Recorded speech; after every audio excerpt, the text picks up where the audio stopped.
welcome back. It's good to see you. It's good to be home, playing in front of our home crowd. Appreciate them showing up early today, too. You know, we played a little better than the other night. We got to continue to improve. These guys got us off to really good starts.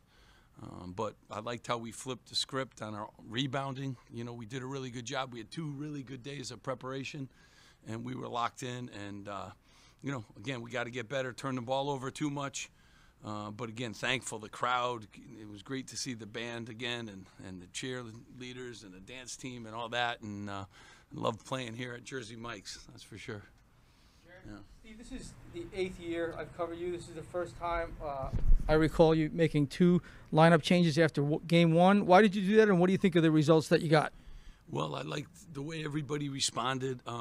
You know, I was really, you know, Princeton's really good, but I was really disappointed in our ability to rebound the basketball. And Wolf has been our best rebounder, you know, for the preseason, and thought giving him a chance there, and you know, obviously we rebounded much better, and he was a big part of that. And then, you know, getting some more physical guys on the court, but we're still figuring it out. There's a lot of guys that deserve to start, you know, and we're going to get Mawat back, who started every game too last year. So I'm never into the starting who starts, who doesn't.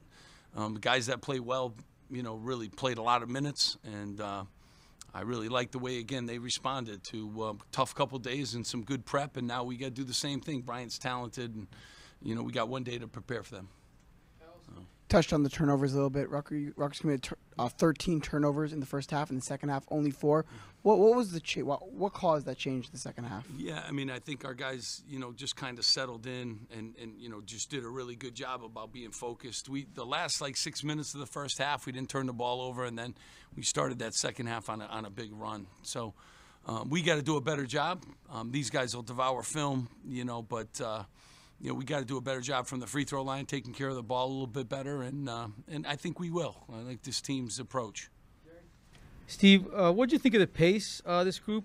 You had, I think, 24 fast break points. The team looked really comfortable in transition. Yeah, I mean, you know, we want to play that pace, and they want to. And, you know, again, there were a lot of fouls, kind of chopped the game up a little bit. But, you know, if we didn't turn the ball over as much, you know, we would have had some more opportunities, too, to score and get the ball down that end of the floor. But we got, you know, in our bench tonight, very athletic, you know, guys coming off the bench that can really run and jump and get up the floor. So I think we did a pretty good job. And, you know, Cliff didn't have his typical night, too. He was a little banged up and stuff, so hopefully he's okay. But it was nice to see the other guys share the ball and get up the floor and get some easy baskets. Coach, 25-6 run, I believe, in the first 9.5 minutes coming out of the halftime break. What did you make of, you know, how the team responded out of halftime overall on both ends of the floor? Well, again, you know, I thought they were just, you know, locked in. You know, they were locked in for the beginning. I always think the first 4 minutes of the half are really important, you know, to kind of send a message. I think they did, and then we went to our bench and they responded too. Steve, what impressed you the most about Gavin? I mean, comes in as a first home game as a freshman, a lot of energy. But yeah, he's really good. He's really good, and you know, it's not easy your freshman year. I love the fact that his first game here, you know, at Jersey Mike's, first and foremost was a win, very important. But he had 2 really great practices. He just got after it, and you know, sometimes how you practice is how you play, and he played that way in 2 practices. And Andre had 2 great practices too. His voice was heard, you know, his leadership was heard. He rebounded. He got us off to a good start, but real proud. First game here at Jersey Mike's, you know, to put up the numbers he got, and he was aggressive on both ends of the floor, and we need him to be. He's a really talented player, and he's a good worker, and he's going to have a really nice career. Andre, what did you think of the pace? It just seemed like everybody really settled in once the pace picked up and you guys were able to attack the rim. How'd that feel from your end? It felt great. Just getting. We want to score in transition, but we want to run our half-court sets. I feel like we did a good job balancing both and just dictating the pace of the game today. Coach, you were adamant with us pregame about how you wanted to improve the rebounding from Monday night. Could you speak to sort of the aggression, the athleticism from the first 2 nights, especially with Cliff and Wolf playing less minutes tonight than Monday? Yeah, I mean, I think everyone, you know, that's the great part of our team. Like, everyone has the ability to rebound, and, you know, we got good athletes, and we need to get our guards need to stick their nose in there too. and take care of the backboard. So it's not just Cliff's job, it's not just Wolf's job. Those two, certainly we count on them for that. But everyone put bodies on people tonight. Noah dug out some long rebounds. That's what Austin Williams got 4 rebounds. So everyone kind of chipped in. Gav got 4 too to go along with his great 25 points. But it's a team thing. It's a team thing, and when we're focused on that, we'll get rebounds, and we have been the last 2 days, and we got to continue because Bryant can rebound too. Gavin, 25 points, 3 threes, a putback dunk. How did it feel your first time at home court? It felt great playing in front of the fans. My coaches have been giving me the confidence and telling me to keep shooting, so I was just playing with great confidence today.